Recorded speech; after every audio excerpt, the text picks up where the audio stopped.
Bismillahirrahmanirrahim. Assalamualaikum warahmatullahi wabarakatuh. Alhamdulillahirabbil alamin alladzi alafa baina qulubina fasbahna bi ni'mati ikhwana. Asyhadu an la ilaha illallah wahdahu la syarikalah wa asyhadu anna Muhammadan abduhu wa rasuluh. Allahumma shalli wa sallim ala Muhammadin wa ala alihi wa sahbihi ajma'in. Qala Allah ta'ala fi kitabil karim a'udzu billahi minasyaitonir rajim. Syahrul Ramadan alladzi unzila fihi al-Qur'an hudal linnasi wa bayyinatin minal huda wal furqan. Al-ayah.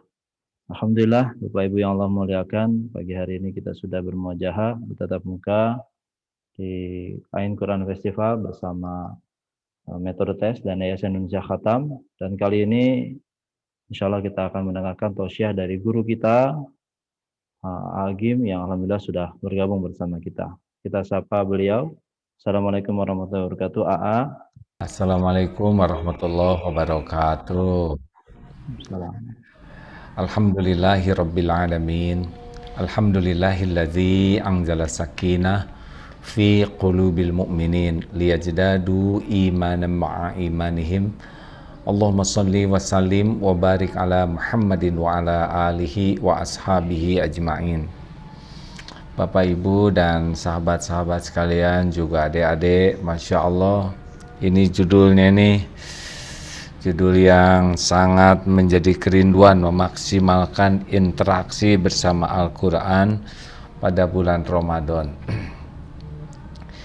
Saya kira kalau ilmu tentang dalil-dalil keutamaan membaca Al-Quran, keutamaan menghidupkan di bulan Ramadan, ini saya kira sudah kawan-kawan semua sudah lebih paham ya.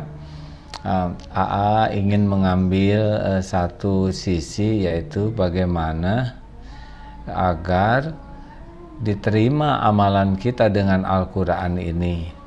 Karena kan tidak cukup kita berinteraksi dengan Al-Quran, tetapi yang paling penting adalah bagaimana diterima interaksi kita dengan Al-Quran di hadapan Allah Subhanahu wa Ta'ala. Betul?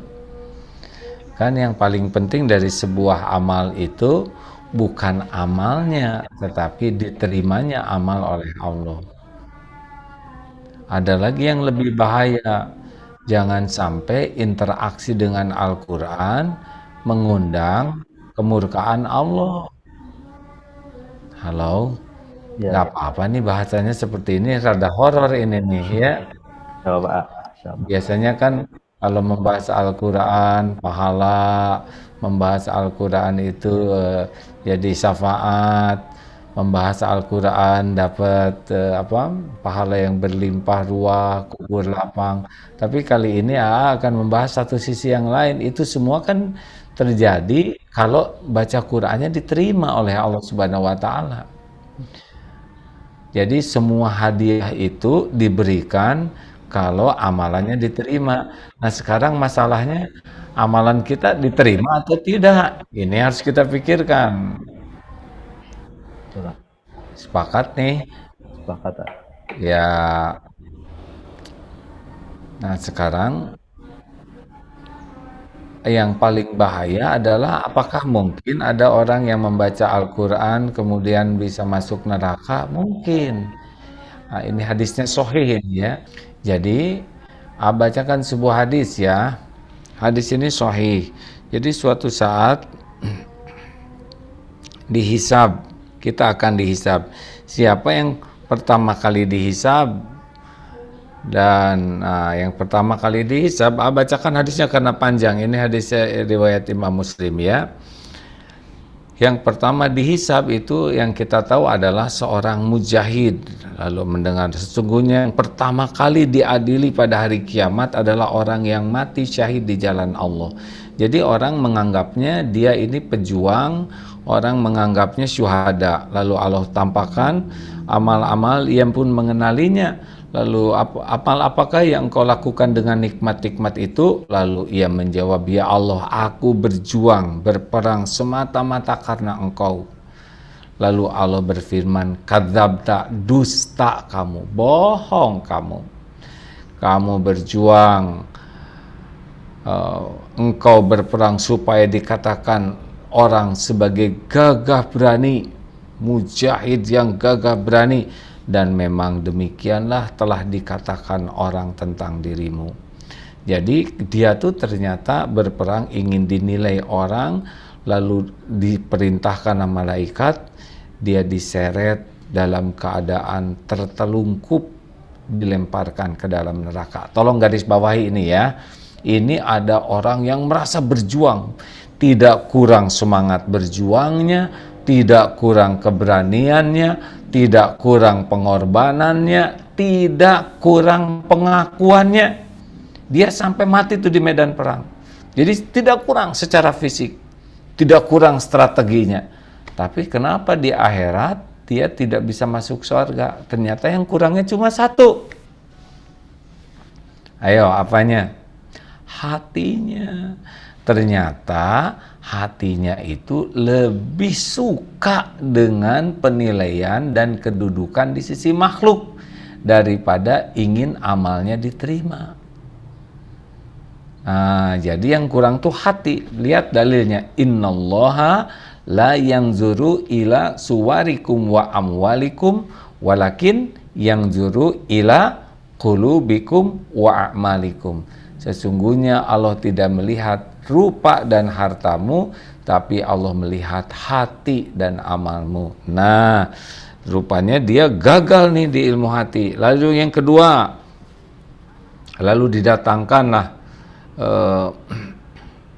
yang kedua ini, kemudian perintahkan, yaitu orang yang menuntut ilmu dan mengajarkannya serta membaca Al-Quran. Ia didatangkan dan diperlihatkan kepadanya karunia-karunia Allah kepadanya. Mereka pun mengakuinya, lalu Allah menanyakan, amal apa yang kau lakukan dengan nikmat itu? Lalu ia menjawab, ya Allah, aku menuntut ilmu dan mengajarkannya, serta aku membaca Al-Quran hanyalah karena engkau. Waduh, ini ngakunya lillahi ta'ala.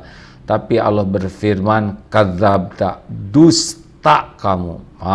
Nih ya, Allah berfirman, dusta kamu. Engkau menuntut ilmu agar engkau dikatakan seorang alim, orang berilmu, dan engkau baca Quran agar engkau dianggap qari'ah. Dan memang begitulah yang dikatakan tentang dirimu. Kemudian malaikat diperintahkan menyeret di atas mukanya dan dimasukkan ke dalam neraka. Nauzubillahi min dzalik. Jadi ini yang kedua. Yang ketiga adalah yang mengaku dermawan. Jadi ada orang yang belajar agama siang malam, kemudian dia pun berdakwah ke sana sini. Lalu dia belajar Quran, dia baca Quran, dia hafalkan, suaranya merdu, tahsinnya bagus, hafalannya banyak. Tapi mengapa nanti di yaumul hisab ada yang dimasukkan ke neraka? Tidak kurang ilmunya, tidak kurang juga semangatnya, tidak kurang keindahannya, tidak kurang dakwahnya. Tapi kenapa? Dan tidak kurang pengakuan orang-orang. Wah, orang itu ahli ilmu. Oh, itu mubalik keren. Oh, itu hafizoh. Oh, itu qari'ah. Tapi kenapa dia dimasukkan ke neraka? Sebab Allah tahu hatinya itu menggunakan ilmu dan Quran itu bukan untuk mendekat ke Allah, tapi untuk mencari penilaian makhluk. Inilah yang disebut syirkul asghar. Syirkul asghar yaitu syirik kecil, tapi ini syirik khafi juga, halus.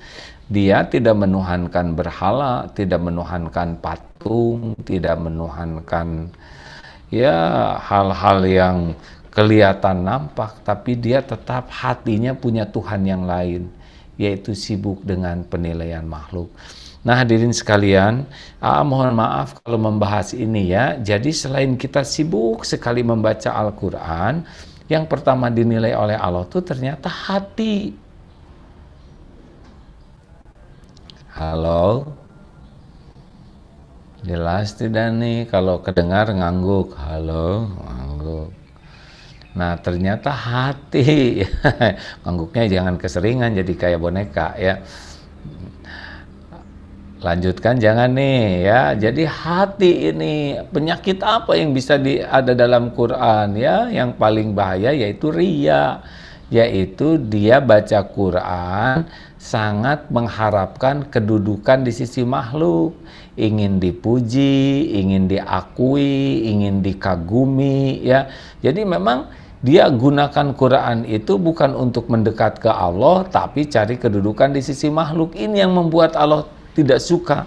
Kan gini ya, coba kalau wanita ingin kelihatan cantik dan wanita ingin kelihatan solehah, mana kira-kira yang paling berbahaya?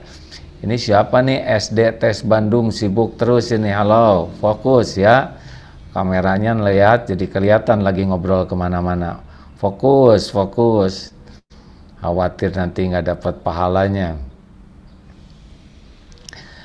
Coba mana yang bahaya, wanita ingin kelihatan cantik atau wanita ingin kelihatan solehah? Nah, kalau wanita ingin kelihatan cantik memang fitrahnya ya, tinggal cantiknya untuk siapa? Coba untuk siapa? Untuk suami, nikah juga belum, ya kan? Ada yang sudah punya suami, kata suaminya, bohong. Kamu mau ke undangan stakar kebek di rumah daster melulu. Ada yang kalau keluar itu dandannya habis-habisan, tapi kalau di rumah di depan suami ya sisanya, ketiaknya, ya nggak, rambutnya juga sudah tidak terurus. Nah ini kurang tepat kalau kecantikannya untuk memikat yang bukan muhrim. Nah, tapi kalau orang ingin kelihatan solehah, ini jadi bahaya. Kenapa? Karena dia akan menggunakan hak-hak Allah. Sholat, saum, ngaji, ya, umroh, haji, itu kan ibadah yang lillahi ta'ala, tapi dia jual dalam tanda kutip ya, amal-amal hak Allah itu. Kalau hanya baca buku biasa ya, di merdu-merdu, ya udah begitu aja paling. Saudara-saudaraku sekalian, misal begitu ya. Tapi kalau baca Quran, hak Allah hanya ingin piala, hanya ingin piagam, hanya ingin disebut merdu. Nah ini Allah nggak suka, karena baca Quran itu hak Allah. Sholat ya, sholat itu kan kepada Allah, tapi digunakan sholat supaya kita. Makanya selain kita akan memperbanyak baca Quran, kita juga wajib untuk menjaga niat. Sepakat? Kalau sepakat ngangguk? Ya alhamdulillah. Nah, niat itu alamat. Niat itu alamat. Salah niat sama dengan salah alamat. Coba kirim paket salah alamat, sampai tidak? Enggak sampai. Tapi ini paketnya berharga, tetap tidak sampai. Coba transfer salah alamat, sampai tidak? Tidak sampai. Ini 2 triliun loh saya ngirimnya, enggak akan nyampe. Jadi sehebat apapun amal, mau baca Quran sebanyak apapun, suaranya semerdu apapun, tahsinnya sesempurna apapun, kalau salah niat, salah alamat. Dalilnya apa? Wa ma umiru illa liya'budullaha mukhlishina lahuddin. Al-ayah ya.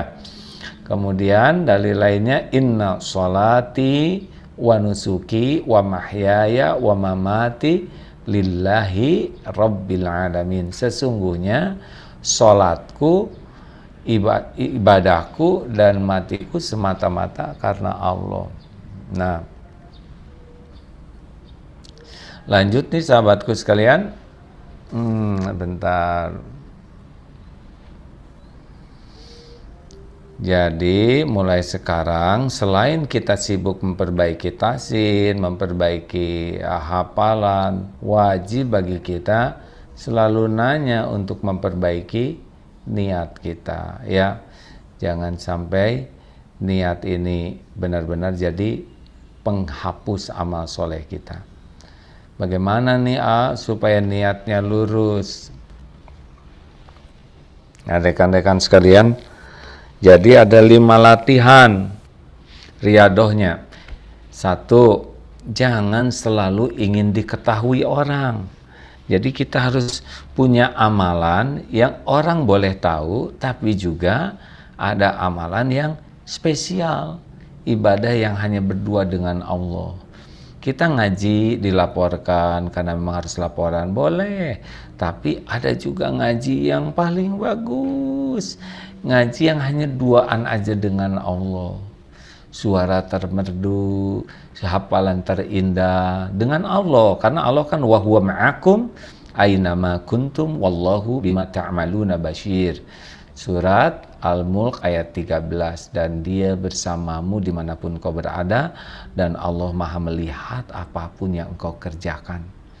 Jadi kalau kita amalannya sering diposting, sering diumumkan, dan kalau sendiri itu nggak punya amalan khusus, nah ini udah ciri-ciri nih.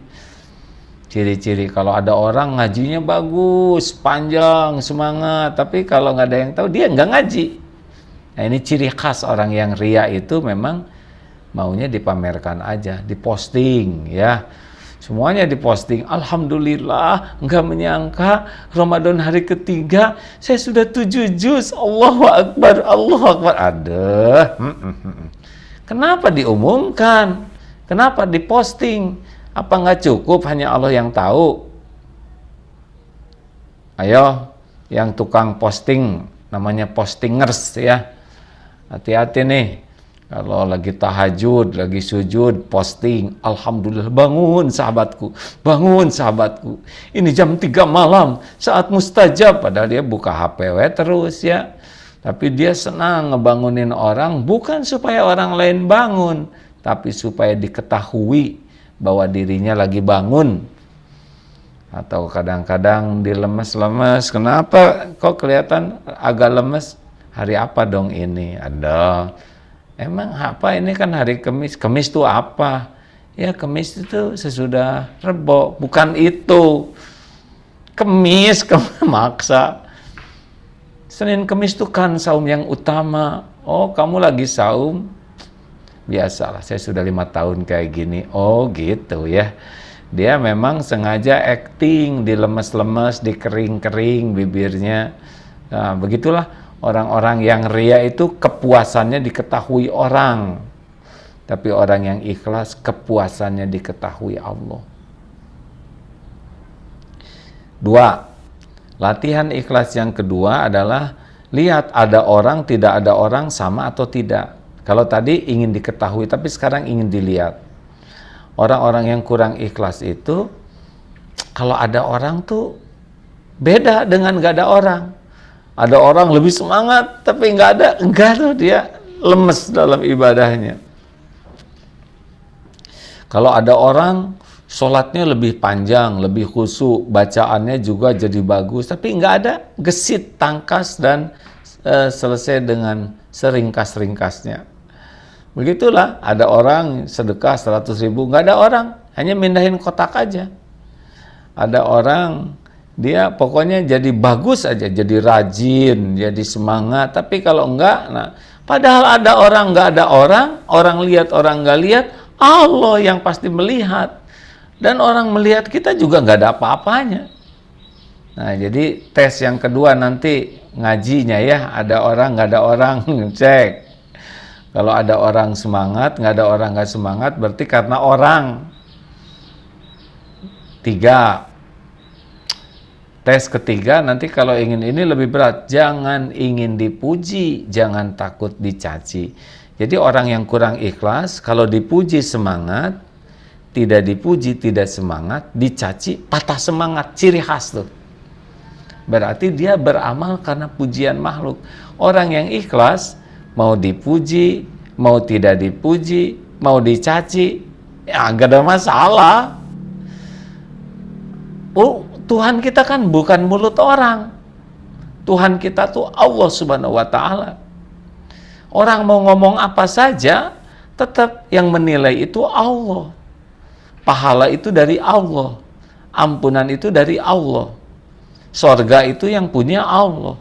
Mau sampai dower orang memuji, kalau Allah tidak ridho, kita tetap rugi. Mau sampai dower orang mencaci, kalau Allah ridho ke kita, kita tetap untung. Tuhan kita tuh bukan tulisan orang. Tuhan kita bukan mulut orang. Tuhan kita tuh Allah Subhanahu wa Ta'ala. Makanya dipuji, enggak biasa puji, caci, ember jatuh sama. Hanya getaran udara yang merambat ke telinga. Ayo cek. Kalau kenapa ya kok suara kamu nggak bagus tuh? Langsung nggak mau ngaji. Kamu mah pikun, hafalannya cepet lupa, langsung dendam kesumat ya. Kamu kok suaranya serak-serak bau, langsung sakit hati. Pokoknya kalau orang udah patah semangat karena nggak ada yang muji, ciri-ciri tuh buat kita mau Nabi aja sempurna gitu, ada yang menghina, apalagi kita yang hina betulan.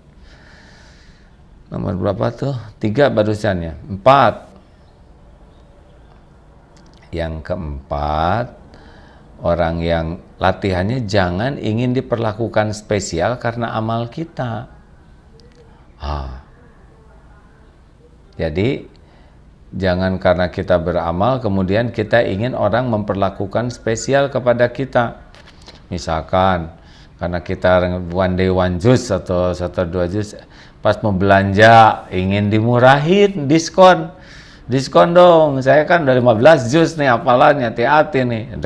Kenapa kok baca Quran jadi pengen diskon beli serabi ya, cirengnya di diskon, terus pengen ke adik melayani, saya kan baca Quran udah banyak, ayo sini bawain minum. Jadi merajalela dengan Quran, ingin diperlakukan spesial, ingin dihormati.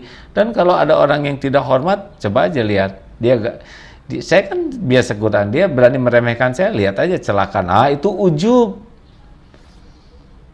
Jangan, kita baca Quran tuh agar Allah ridho ke kita, bukan agar diperlakukan spesial oleh orang, ya. Kan kita nyari keriduan Allah, bukan nyari perlakuan spesial orang. Allah juga tahu kita ngajinya nggak ngerti artinya, ya. Allah juga tahu kita boro-boro ngamalkannya sedikit dibanding dengan yang dibaca. Allah tahu ya, kita baca Quran banyak, tapi itu udah bagus. Cuman nggak ngerti artinya apa. Padahal kan yang paling penting dari Quran itu adalah membersihkan hati dan diterima. Itu yang penting dari Quran. Bukan hanya hafal Quran aja jadi ujub, itu bahaya. Hafal Quran jadi sombong, bahaya. Ria dengan Quran tidak diterima, tuh kayak tadi tuh dalilnya jelas. Dengki, orang bisa hafal 2 lembar sehalambar sehari, kita enggak, belum apa, sebel ke temen. Nah itu merupakan penyakit hati. Dan yang terakhir, latihan ikhlas itu adalah jangan ingin dibalas budi. Lakukan, lupakan, lakukan, lupakan, lakukan, lupakan, terus aja gitu. Jadi fokus kita tuh bukan nginget-nginget kebaikan, tapi pasrahkan ke Allah. Jangan nunggu orang lain berterima kasih. Kalau kita nunggu orang berterima kasih, pasti nggak enak hati kita. Giliran dia nggak berterima kasih, jengkel. Jangan nunggu orang balas budi, nggak usah. Karena sebetulnya yang berbuat baik itu Allah, kita cuma jadi jalan. Contoh, kita sedekah ke anak yatim, aslinya itu rezeki anak yatim yang dititipkan ke kita. Kalau kitanya ikhlas, baru dicatatkan jadi amal kita, gitu. Kalau Allah nggak nitipkan, kita nggak bisa ngasih ke dia. Tapi kalau kitanya ria, pamer, sama. Kita bisa senang baca Quran juga taufik Allah. Nah, kalau kitanya mengharap ridho Allah, jadilah amal kita, ya. Tapi kalau kitanya jadi pengen penilaian makhluk, kedudukan di sisi makhluk, dihargai makhluk, hilang pahalanya. Allah yang nolong, kita malah dagangin untuk penilaian makhluk. Segitu, ya. Kita lanjutkan dengan diskusi ringan. Ingat ya, jangan mempersulit orang lain. Nah, termasuk pertanyaan, jangan yang sulit-sulit ya.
Apa yang terpikir sesudah menyimak barusan?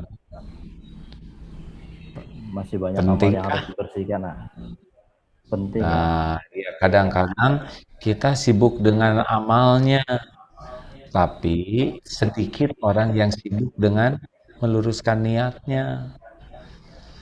Padahal kalau mau ngirim apa-apa kan alamatnya mutlak.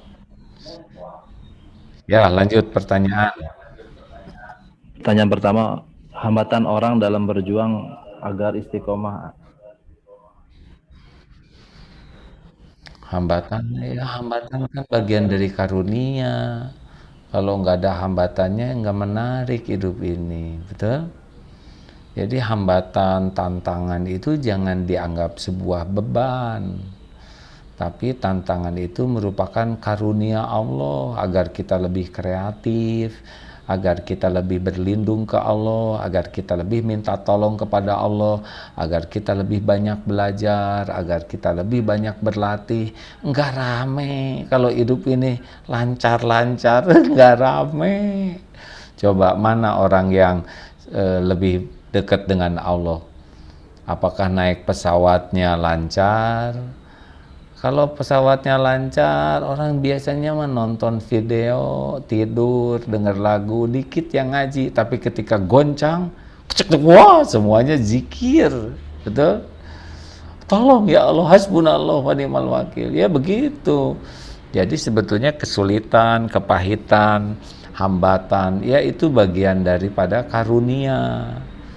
Orang itu kalau nggak dikasih ujian ya nggak ada yang lulus. Lulus itu kan karena ada soal, dan yang bahaya tuh bukan soalnya, yang bahaya tuh salah jawabannya. Nah, benar? Jadi jangan takut oleh hambatan, takut salah menyikapinya. Silakan. Bagaimana dengan fenomena sosmed hari ini? Antara memotivasi orang lain, mengajak kebaikan, dan khawatir ada ria. Oh, jadi kalau menggunakan sosmed ditanya ke hati, niatnya apa?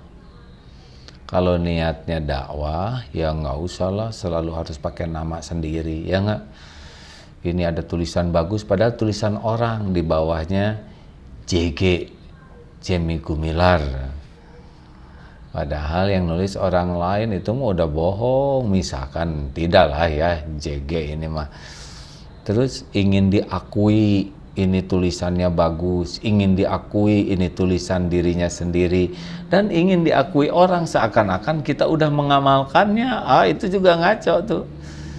Kalau mau menyampaikan ya tidak haruslah harus selalu orang tahu dari kita, kecuali kalau ini merupakan karya tulis kita yang harus dipertanggungjawabkan. Nah, boleh gitu. Jangan sampai tulisan orang kita broadcast tapi ngarap-ngarap kita yang dipujinya. Nebek namanya, nebeng beken. Tidak usahlah terlalu sering dengan medsos ya, secukupnya saja. Dan jangan sibuk cari like. Jangan sibuk cari subscriber, jangan sibuk cari komen, tulis wae yang bagus. Udah gitu.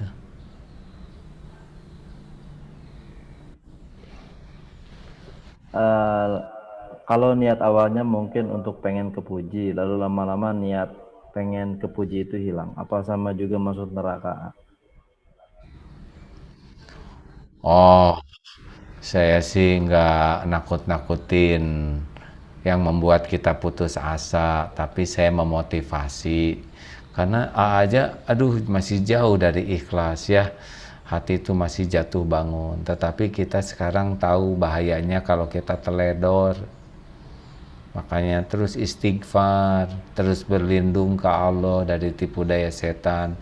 Kalau merasa, aduh nih hati melenceng ya tobat saja. Jangan, wah saya ke neraka nih, nanti ke neraka betulan, ya nggak? Tobat, tobat, tobat. Ya, Selanjutnya, kan ada iri yang diperbolehkan. Bagaimana pengertiannya? Kan ada iri yang diperbolehkan. Bagaimana pengertiannya? iri yang diperbolehkan atau ghibtah, yaitu kepada orang yang berilmu. Orang ini senang nyari ilmu, lalu ilmunya diamalkan dengan ikhlas. Nah, kita iri. Iri ingin seperti dia. Iri ingin jadi orang yang berilmu dan iri ingin jadi orang yang mengamalkan ilmu dengan ikhlas. Itu iri yang baik. Yang kedua, iri kepada orang yang mencari rezekinya dengan cara yang benar dan juga iri melihat orang yang punya rezekinya dinafkahkan di jalan Allah. Jadi ini orang tuh kerjanya jujur, kemudian rezekinya juga gemar sekali nolong orang, sedekah. Nah, saya pengen seperti itu boleh. Yang jangan itu dengki, dengki itu nggak suka lihat usaha dia sukses, nggak suka lihat dia sedang sedekah dan ingin dianya bangkrut. Nah, ini namanya dengki, ya. Silahkan. Dunia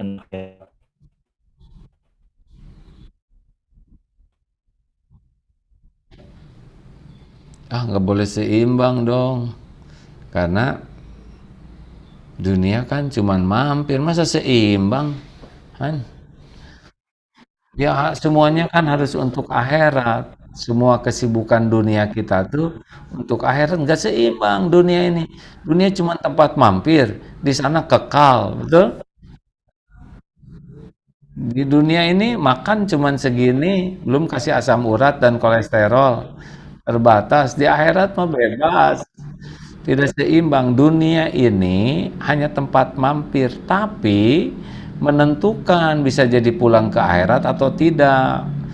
Jadi kita di dunia ini harus sadar mampir untuk berbekal pulang. Tapi kan Robana artinya fidunya hasanah fil akhirati hasanah wa qina adzabannar itu kan harus seimbang? Enggak juga. Coba atina fid dunya hasanah, minta dunia cuman satu, tapi di akhiratnya wa fil akhirati hasanah wa qina adzabannar. Tuh supaya dapat kebaikan di akhirat dan tidak masuk ke dalam neraka, minta berlindung dari api neraka. Jadi kita lakukan semua urusan dunia ini sebaik-baiknya untuk keperluan akhirat. Gitu. Kan kita nolong orang. Ada yang nolong orang untuk dianggap sebagai orang baik. Ada orang berbuat baik untuk dianggap sebagai orang baik. Ada orang berbuat baik supaya dia jadi baik ke kita. Ada orang berbuat baik supaya dia enggak berbuat jelek ke kita. Ada orang berbuat baik agar orang jadi hutang budi. Ini semuanya enggak ikhlas. Kenapa kamu berbuat baik? Saya berbuat baik karena Allah suka sama orang berbuat baik. Innallaha yuhibbul muhsinin. Selesai. Ya gitu. Orang mau muji mau tidak nggak ada urusan. Kenapa kamu jadi pedagang jujuran? Pengen dagangannya laku ya? pengen dikenal sebagai pedagang jujur? Oh tidak, saya jujur karena Allah nyuruh jujur dan Allah suka sama orang jujur. Selesai ya, mau laku atau tidak, mau dipuji atau tidak, itu bukan urusan kita.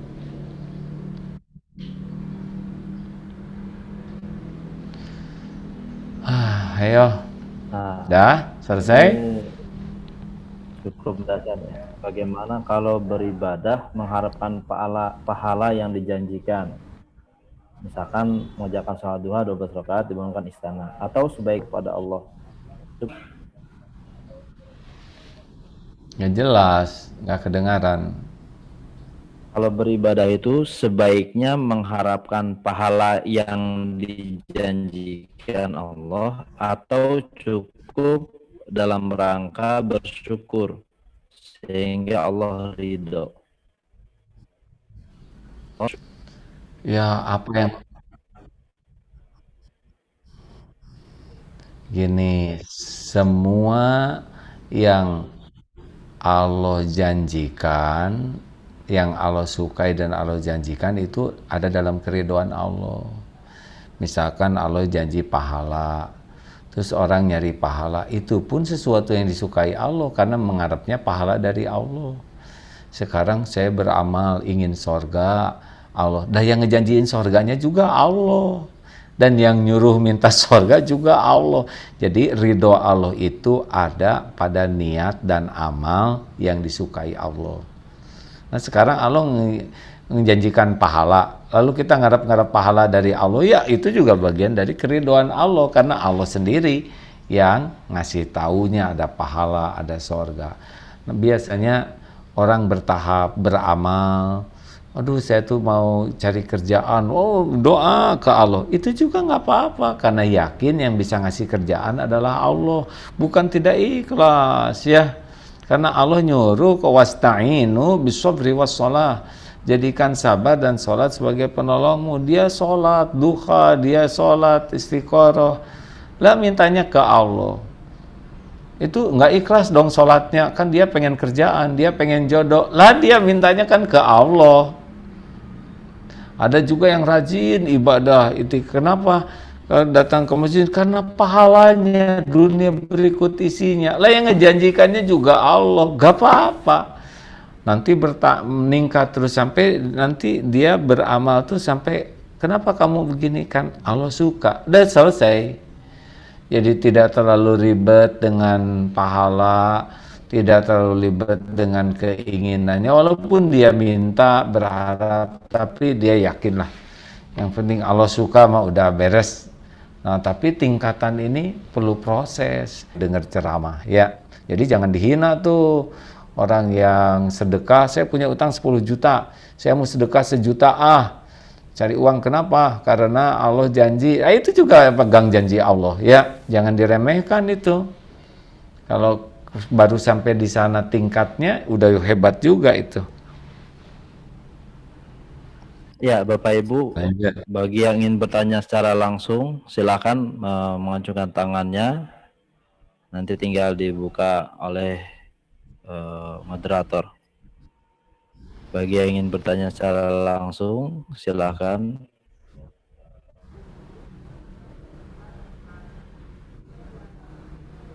Ayo, thread, silakan. Sambil menunggu. Ya kalau udah ada kasih tahu ya, bangun tidak jadi beramal karena takut tidak ikhlas. Tuh Eko Budi tuh. Siapa? Kalau ada orang yang Eko Budi Setio Aji, ini manggilnya gimana semuanya nama Eko Budi Setio Aji, panggilannya apa nih?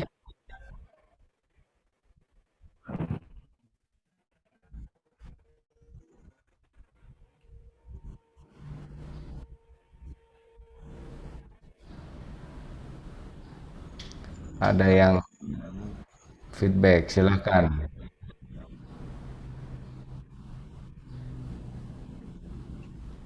Assalamualaikum warahmatullahi wabarakatuh.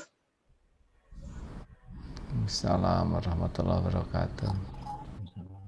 Mohon maaf, Agim mau izin bertanya. terkait keikhlasan.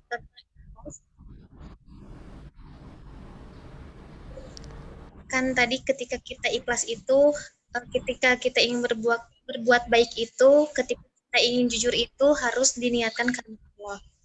Tetapi kenapa, bagaimana ketika kita ingin ikhlas, benar-benar ikhlas, tapi terkadang mengingat bahwa kita itu telah mengalami misalnya tertipu, terus kadang dibicarakan hal buruk oleh orang lain. Nah, itu bagaimana cara kita benar-benar ikhlasnya dan tidak mengingat lagi hal-hal yang buruk itu. Terima kasih. Oh, kalau ini bukan ikhlas. Kalau menerima takdir itu ridho namanya, ya. Ketipu itu ridho. Kalau bersedekah itu ikhlas. Kalau berbicara baik itu harus ikhlas karena Allah, bukan ingin kelihatan keren. Tapi kalau orang ngomongin jelek ke kita, kita ridho namanya, nerimanya. Kayak genteng jatuh kena jidat, itu harus ridho. Tidak boleh mengatakan saya tidak ridho. Nggak mungkin tidak ridho. Saya tidak terima. Nggak mungkin tidak terima, kan tanda terimanya udah jelas, benjut di keningnya ya. Makanya orang-orang yang beramalnya ikhlas, bahagia, tapi ketika menerima takdir, qadarullahi wa ma syaa fa'al. Kalau sudah terjadi, ini sudah takdir Allah. Allah berbuat apa yang dikehendakinya. Tidak boleh mengatakan, duh coba kalau saya nggak bisnis dengan dia, saya nggak akan ketipu. Enggak. Karena udah garisnya bakal ketipu, dan upahitan ini bisa jadi teguran dari Allah. Mungkin dulu kita pernah berbuat salah, belanja nggak tuntas pembayarannya atau apalah, kita punya dosa apa yang akhirnya penggugurnya itu kita ketipu. Gimana kalau ada orang yang menghina? Ya nggak apa-apa. Yang bahaya tuh bukan dihina orang, yang bahaya tuh kita berkelakuan hina, suka menghina orang atau bersikap hina, itu yang bahaya. Kalau orang menghina kita ya emang bukan wilayah kita ya. Nabi aja mulia ada yang menghina, masa kita yang hina betulan tidak ada yang menghina? Kita kan hina asli, cuma nggak ngaku. Kita kan hina karena Allah nutupin aja aib kita sehingga kita masih dihargai orang. Ya. Ya, terima kasih Agim. Assalamualaikum warahmatullahi wabarakatuh. Waalaikumsalam warahmatullahi wabarakatuh.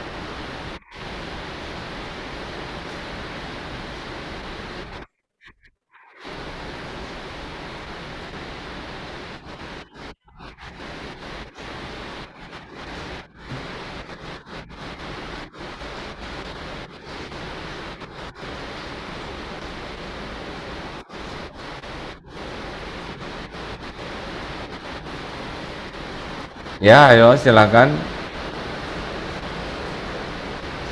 Assalamualaikum. Assalamualaikum. Waalaikumsalam warahmatullahi wabarakatuh. Ustaz, ada dua pertanyaan atau ya, yang pertama, ketika kita ini ada kejadian asli kemarin itu, ada kesuksesan dari anak kami, kemudian kami mau share tapi takut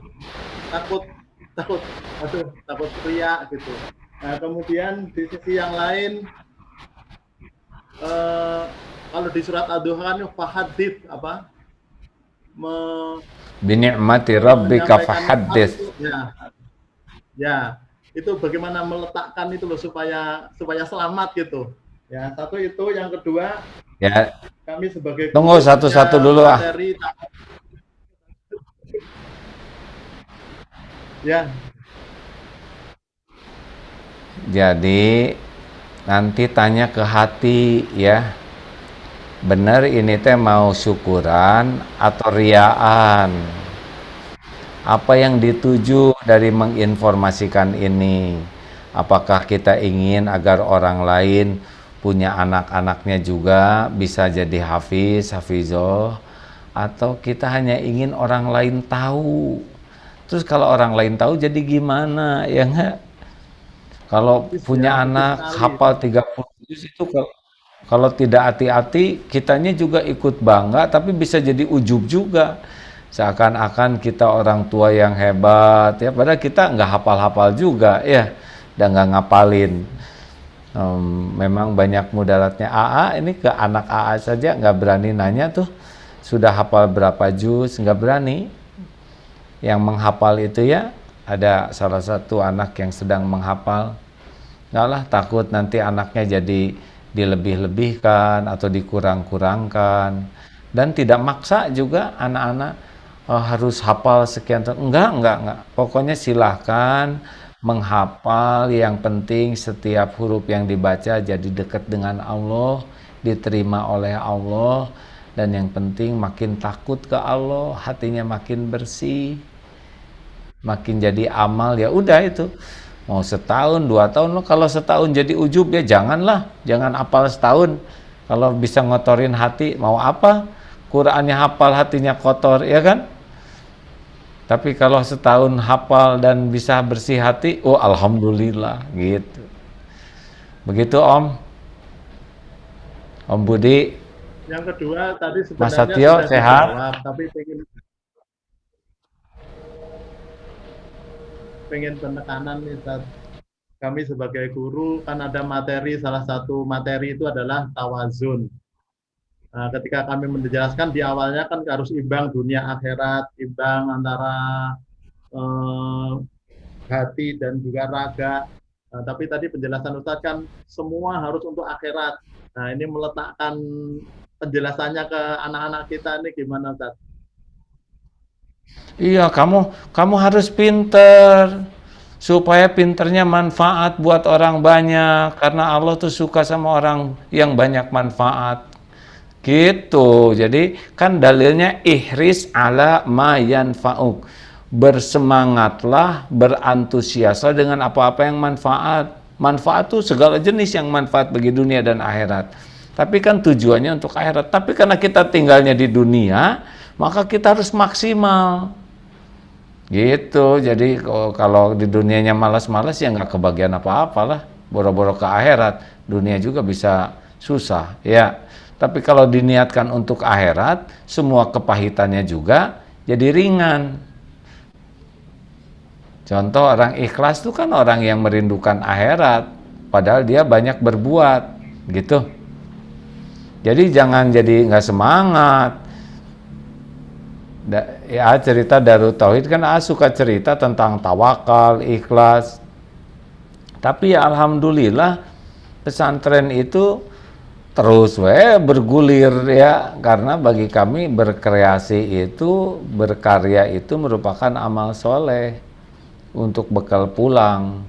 Jadi kita kerja keras itu bukan untuk kaya, tapi jadi amal soleh. Nanti jadi bonusnya diberi rezeki banyak, ya itu mah terserah Allah lah. Tapi bukan tujuan. Tujuannya adalah jadi amal soleh. Pinter itu berilmu itu bukan untuk gelar, bukan untuk dipuji orang, tapi untuk memperbanyak kemampuan beramal. Nanti ada bonusnya gelar, pangkat, itu bonus ya, bukan tujuan. Tujuannya adalah akhirat. Jadi kalau dunia dikasih ya bonus lah. Jazakallah. Halo.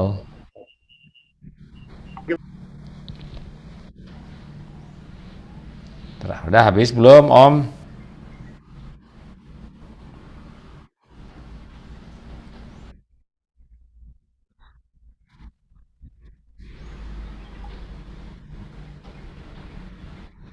Ya. Silakan.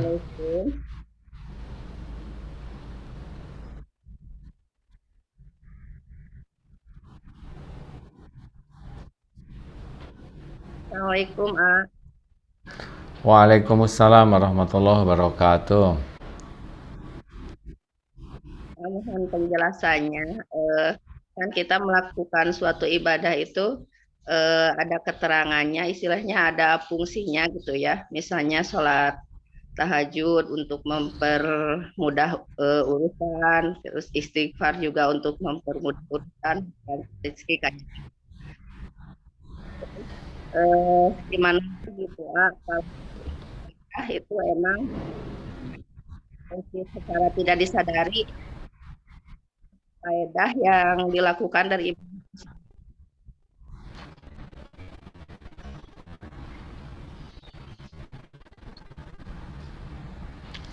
Ya, kan ada tuh ya yang punya hutang, kemudian dia tahajud. Terus dia, ya kenapa saya sudah tahajud, kok utang saya belum dilunasin oleh Allah ya? Nah, biasanya kuncinya ke tahajud tuh gitu ya. Jadi ini yang jelek itu. Kita tahajud supaya utang dilunasin, tapi jadi lupa bahwa tahajud itu yang penting kan khusyuk, betul tidak? Bukan melakukan tahajudnya saja, Ya.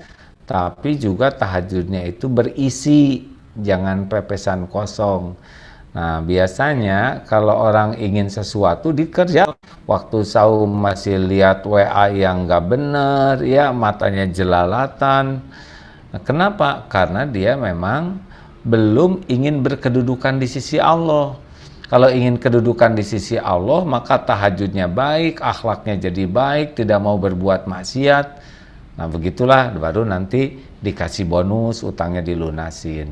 Tapi yang paling penting dari sholat tahajud itu bukan utang lunas, tapi tahajudnya mendekatkan dia dengan Allah.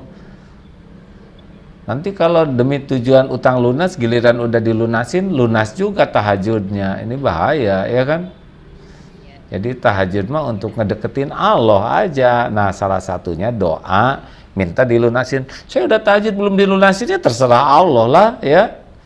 Mungkin Allah tahu kalau utangnya dilunasin dia jadi hilang tahajudnya.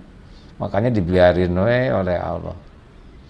Makanya niatkan amal soleh itu untuk takarub kepada Allah. Ada doa, ada itu sebagai bagian pelengkapnya, bukan intinya ya. Doanya sangat optimis keluarga. Amin ya rabbal alamin. Habis nih. Masih ada satu lagi ya, Pak Ya. Insan.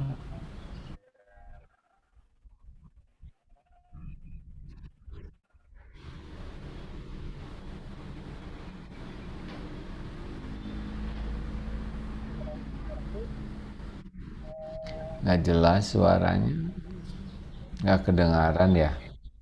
Jika kita sekarang sebagai seorang penuntut ilmu kadang di tengah Terakhir, di tengah banyaknya fitnah, kita kadang terganggu dengan soal perdebatan. Nah, untuk bagaimana sikap kita apabila terkadang kita harus terkadang kita bertempat berkedudukan sebagai orang yang didebat, bagaimana baiknya, apakah memang harus dijawab atau dibiarkan saja, karena ketika dijawab pun dia memang tidak menginginkan jawaban kita itu. Ya udah nggak usah dijawab lah, buang-buang waktu. Kalau berdebat itu untuk mencari kemenangan, nggak usah berdebat. Walaupun kita benar, percuma. Orangnya juga nggak lagi mencari kebenaran kok.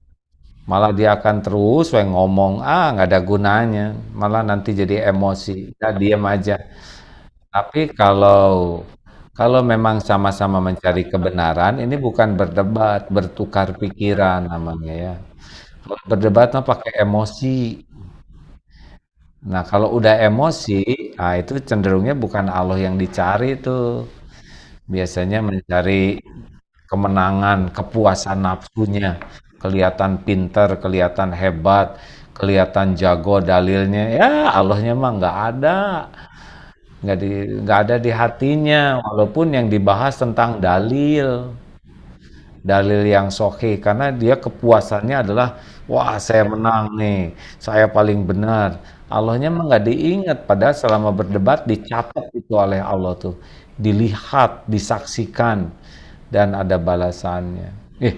Janganlah, termasuk dalam rumah tangga juga, udahlah nggak usah bertengkar. Udah nikah belum dek? Ya mengalah aja ya. Nah, belum, ya ini nyarilah sendiri ya. Jangan berdebat dengan AA ya. Makasih semuanya. Ini teh grup apa ini teh? Masya Allah.